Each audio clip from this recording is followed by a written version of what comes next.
আমাদের এই মাসুদ ভাই এদের 4,000 জনের 4,000 টাকা দিচ্ছে। তার জন্য দোয়া করবেন, আল্লাহ যেন ওসমান গনির মতো তাকে ধনী বানাই দেয়। 4,000 টাকা হবে সবজন কথা বলবো।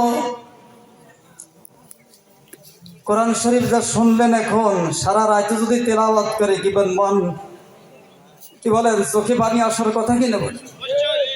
এই যে জন্য আপনারা কষ্ট করেন, টাকা দিয়া পয়সা দিয়া বোর্ডিংয়ে খাবার, বোর্ডিংয়ে বাবদ খাবার নাই, চাউল দেন, টাকা দেন, এই দেন, অনেক সময় বিরক্ত হন অনেকে। কি বলেন, কিয়ামতের ময়দান যেদিন কায়েম হবে, কি বলেন, আমাদের নাজাতের ওসিলা কিনা বলেন, নাজাতের ওসিলা হবে কিনা বলেন?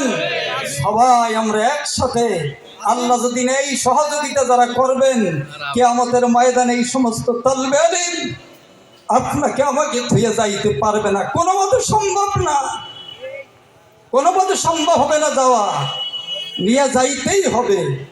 এই প্রতিষ্ঠানের জন্য আপনাদেরকে বলি, আজকে আপনারা খুশি না বেজার?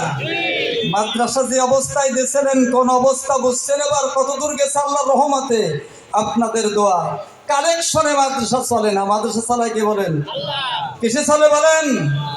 একটু জোরে বলেন, কে চালায় মাদ্রাসা? মাসিক খরচ 1.5 লক্ষ টাকা মাসে, বিল্ডিং বাদে, অন্য কাজ বাদে। কি বলেন, আপনি আর আমি চালানোর সুযোগ আছে বলেন? সম্ভব? আমাদের বেরোনো থাকে না যে এই জিনিস কোথার থেকে আসবে, হঠাৎ করে হয়ে যায়। 20 লক্ষ টাকা খরচ করে আজ হেফজখানা কমপ্লিট হয়ে গেছে। সেই হেফজখানার ছাত্ররা আপনাদেরকে কোরআন পড়ে শুনাইছে। কাল কিয়ামতের ময়দানে যারা এই টাকা দিয়ে পয়সা দিয়ে এই বিল্ডিং করলেন, টাইলস কিনে দিয়েছেন, ফ্যান কিনে দিয়েছেন, কিয়ামতের ময়দানে আল্লাহ তাআলা আমাদেরকে জাহান্নামে দেবে। আল্লাহ এত বেদয়া, কি বলেন? কি আমরা খুশি?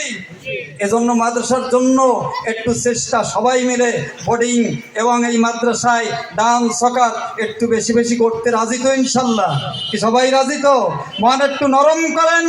ইসলামের জন্য, এই মাদ্রাসার জন্য, এই তালবে ইলমের জন্য আপনি সহযোগিতা করেন, দুনিয়ায় আপনি ধনী হয়ে যাবেন, আখিরাতে আপনি ধনী হয়ে যাবেন। অনেক গরিব গরিব মানুষ, আমার সিদ্ধ একজনের বলছি, হুজুর আপনি কয় টাকা দেবো আপনাকে, আপনি বলেন। গরিব মানুষ, আমার 200 টাকা তার কাছে চাওয়ার ক্ষমতা আমার নাই, তার যে পরিবেশ, 200 টাকা চাওয়া যায় না। আমি বলি, তোর তো 200 টাকা ও চলে না, তা আমি কত টাকা তোরে কব? আমার তো 5,000 টাকা বলি হয়, কিন্তু তোরে 200 টাকাই তুমি বলতে পারি না, তা তুই আমার বললি কি, আমি তো বলবো কি? কয় হুজুর, চোখের পানি ছেড়ে দিয়ে বলতেছে আমার সামনে, কয় হুজুর আপনি বলছেন, আপনার মুখ থেকে বের হয়েছে 5,000, আমার যত কষ্ট হোক আমি 5,000 দেবো। আমি টাকা বলার সাথে সাথে আমার চোখ থেকে, আমার চেহারার দিক তার কথা শুনে আমার চোখ থেকে পানি আসলো। আমি বললাম, আল্লাহ তুমি তারা দুনিয়ায় আখিরাতে তুমি ধনী বানায় দাও। এজন্য আমার ভাইরা, এবং মাদ্রাসার জন্য অনেক কথা অনেক আসে ভাইজান, সব কথাই প্রতিষ্ঠানের একটা কথার কারণে, এই মাদ্রাসার যদি ক্ষতি হয়, একটা কথার কারণে, একটা টাকা কালেকশন কম হয়, একটা টাকার কারণে এই হাফেজ তালবে ইলম, এই তালবে ইলমদের ক্ষতি হয়, আমার মনে হয় দুনিয়ার ভিতরে তার অসম্ভব বিরাট বিপদ তার অপেক্ষা করতেছে, তার জন্য অনেক বিপদ অপেক্ষা করতেছে। আর একটা কথা শুনাই, সবচাইতে বড় শান্তির কথা, আমি গত মাহফিলেও বলছিলাম আপনাদের সামনে, আমার আল্লাহ তাআলা যে অবস্থায় রাখছে, গরিব থাকিয়া ছেলে পেয়েতে অনেক সময় বলে, এলাকার মানুষ অনেক গালিগালাজ করে, আপনার এই বলে সেই বলে অনেক কিছু করছেন।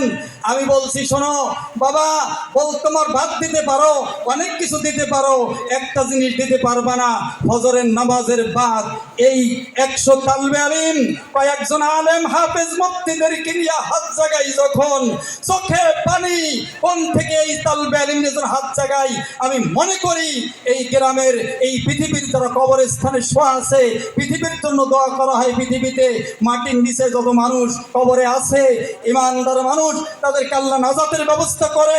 এবং আশা তাই আমার শিবপুর গ্রাম, এই যারা নাকি দান সকাত করেন চিতলমারি থানার ভিতরে, মোদ্দাদের জন্য দোয়া হয়, জীবিত যারা আছেন তাদের জন্য প্রত্যেক দিন ফজরের নামাজ পড়ে দোয়া হয়। এই দোয়ার ঘাটতি যে করার জন্য চেষ্টা করবে সেই সমস্ত মানুষের জন্য দোয়া করবেন। বর্তমানা আল্লাহ জানি অল্প দিনের ভিতরে তাদেরকে হেদায়েত করে যিনি এই মজলিস আসার সুযোগ দান করে। আমি কথা বাড়াইলাম না, আমার ভাই বয়ান করবেন, কালেকশনটা একটু মাঝখানে সেরে নিলাম। আমি তো হুজুরদেরকে বলছি কালেকশন এবার কিছু কমাইছি, এরপরে আরো একটু আমি হুজুরদেরকে বলছি, হুজুর স্টেজে কালেকশনটা না করে যদি পারতাম, বারবার বলি স্টেজে কালেকশন যদি না করে পারতাম, অন্যভাবে যদি ব্যবস্থা হয়ে যেত এই কালেকশনটা আমার কাছে আসলে তো ভালো কাজ, আপনাদের বলার পরে তো কিছু দেন, জান্নাতে যার একটা ওসিলা হয়, কিন্তু তারপরও ভাবি কি যে বক্তারা এসে আপনাদের কি ওয়াজ শুনবে। অনেকে মনে করে হুজুররা তো ও জানি শেষবেলা আয়াত পড়বে না কোনটা, মাদ্রাসায় দান করো, মাদ্রাসায় বিল্ডিং দাও, এই দাও, চাল দাও, ডাল দাও, ও হুজুর কি ওয়াজ আমরা জানি। কি বলে না বলে বলে হুজুর কয় কারা, একদলে কয় হুজুররা পরেরটা খায়, যে খাওয়ায় সে কি বলেন, সে কি তার মুখ থেকে এই কথা শুনছেন কোনোদিন? যে খাওয়ায় না সে কয় হুজুররা পরেরটা খায়। কি বলেন? খাবো না। অনেকে বলে হুজুর পাখির গোশত খাবেন, আসেন আমার বাড়ি, খাবো না, তারপরও খাওয়ায়। আর একজনে কয় পরেরটা খান। কি বলে না বলে?